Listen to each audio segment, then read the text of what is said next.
Hello viewers, today I'm going to give you an update on some of the upgrades that we've done to our 1990 Toyota Dolphin.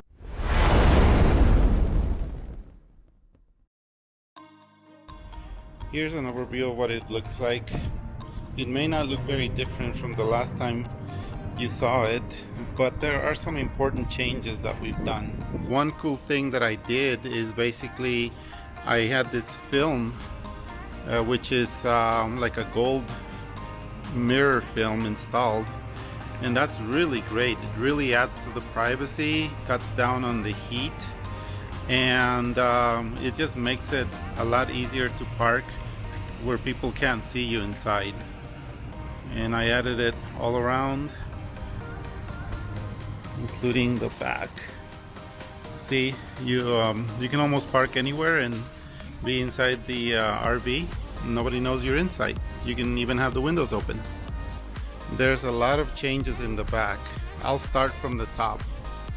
You might remember that there was some sort of luggage rack or something in the back. I don't know what it was, but I removed it and sealed the holes. I left the ladder because the ladder is really necessary. Now, instead of the Dolphin lettering that was falling off, I found these decals that say Toyota, and they match what would have been on the Toyota at the time. So I put those instead, so people know it's a Toyota. Now the lights are actually, I added LED lighting or LED bulbs. So those are nice and bright now. And this is an important change. If you look at the bike rack, you might recall that these mounting points, these are for the spare tire, and there is no spare tire anymore. And this is where the hitch goes. But of course, as you can see here, the RV is not designed for towing. So I figure I wasn't ever gonna tow anything with it, so I had this extension built, and what it does is it mounts down here to the hitch, and then it also bolts to the top bolt of where the spare tire used to go, and then it goes up, and it gives you another sort of like a bike rack or hitch mount. And this is where I hook the bike rack. And the reason I did this is because when you're backing up into like a parking lot, like into a parking spot against the wall or something, if you have a spare tire here and then you have an extension and then the bike back here, it adds like a lot of space in between or in the back of the RV, and that really cuts back on the amount of parking space that you have. Whereas when you lift it up like this, you can still back up into most spaces, so it's almost like you have nothing, and you can still carry your bike. And also this makes it harder for people to steal it because it's up high. And even though it's up high, the bike rack, or the bike doesn't exceed the height of the roof, so it cuts back on the wind, or the drag I should say. Now, after a few times of being almost in an accident because I couldn't see where I was going when I was looking for a parking space or a campsite, or one time I was going to the airport and I almost crashed because it was raining heavily, I couldn't see. So I got these LED lights, and now you can see they're much brighter. They were about $100 for the set. Now, to look at another great upgrade that I did to the suspension, we have to go below the RV to really have a look. We are down here underneath the RV, and you can see brand new Kyv shocks and airbags. Here's the lines for the airbags.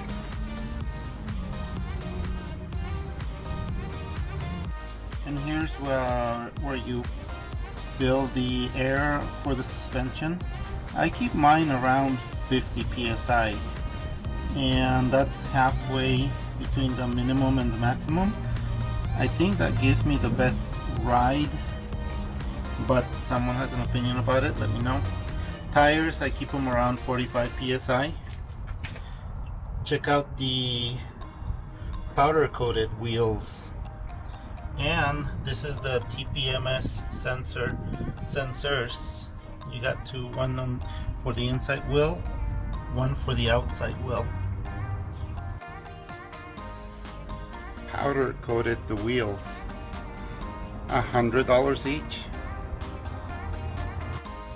One thing that I was surprised that the RV didn't have is this lettering.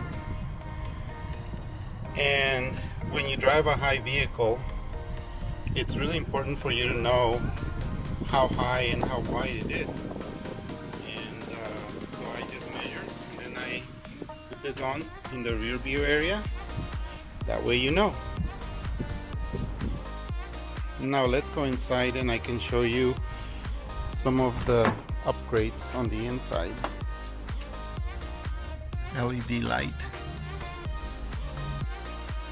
Now remember how I told you about the tire pressure monitoring system? That's this thing right here. So let me show you. This plugs right into the lighter, and it has an output for an USB on the side, I believe, on this side. Where is it? Oh, it's back here. So you don't lose, you get a USB connection. Monitors all four tires in the back. And here's your Apple CarPlay integration.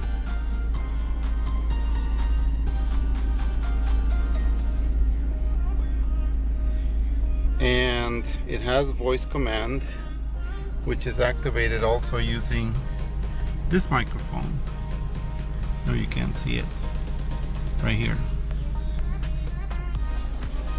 Now if someone can tell me where I can find this button. You see? It doesn't stay on. Not that I will be using it, I've never used it. But it'd be nice to find one.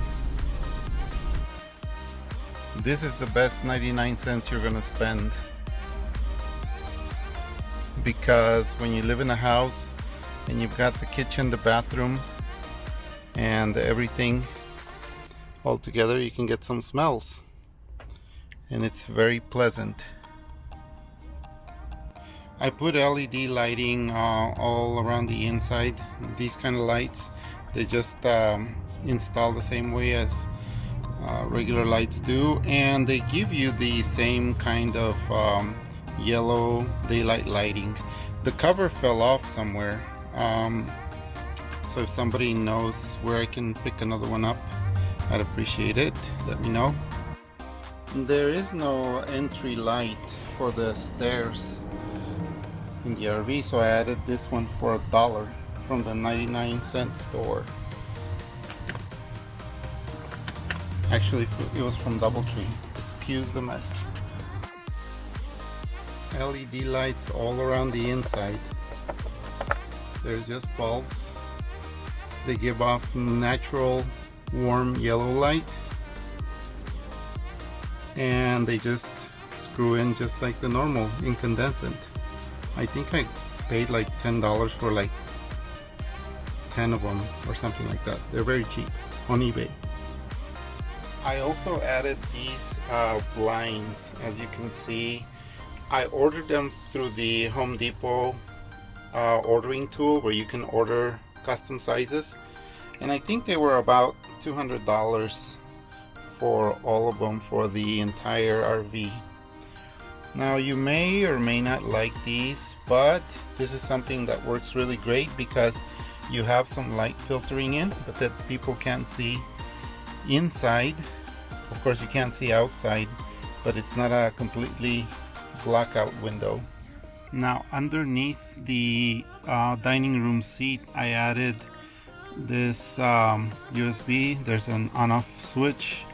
There's a lighter or a power port, and two USBs. One is high speed, and the voltage meter, which you may or may not be able to see the display.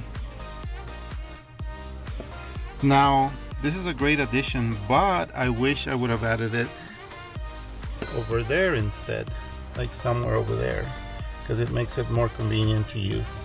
I'll probably move it. I added these kick-ass ports, lighter ports, whatever, right by the cabinet. You can plug in all kinds of stuff, like a inverter, something like that, to give you some juice. Great addition. They were only like $5 for the thing. Here you can see some changes to the bedroom. Basically, here's your blinds that I got from Home Depot, and this is a memory mattress that I got at IKEA, and it's a full size, not a queen, full. I thought the measurements were very much alike, but it turns out there's a gap here and there's a gap here, but when you use the pillows, those gaps disappear, so it actually isn't that bad. So if you wanna be comfortable in your Toyota RV, get one of these. They're extremely comfortable. Here's your kitchen area, and this I got for free at Harbor Freight. So this thing is a tool. This is a magnetized surface, and it's actually meant for tools, but in my case, this is where I keep the knives, and when I'm cooking I put other utensils here, and it works out really great because it's got enough room where you can still clear the top of the stove when you're cooking, and everything's at hand, and it doesn't move around at all. Now, the reason I made these changes is basically just to modernize the vehicle, make it reliable, something that is really good to have when you're traveling as I do. You go to one place, go camping, go visiting, go sightseeing, and then leave the camper at a parking garage or a storage area for a month, 3 weeks, something like that. And you want it to start right up when you come back, and you want to have safety and navigation and all that stuff. So this may not be for everyone, but it works for me, and I hope you get some good tips out of this. Thank you so much for watching, and please don't forget to subscribe and like, and I'll keep producing these videos, and I hope you get some good tips out of this one, and I'll see you on the next one. Thank you so much.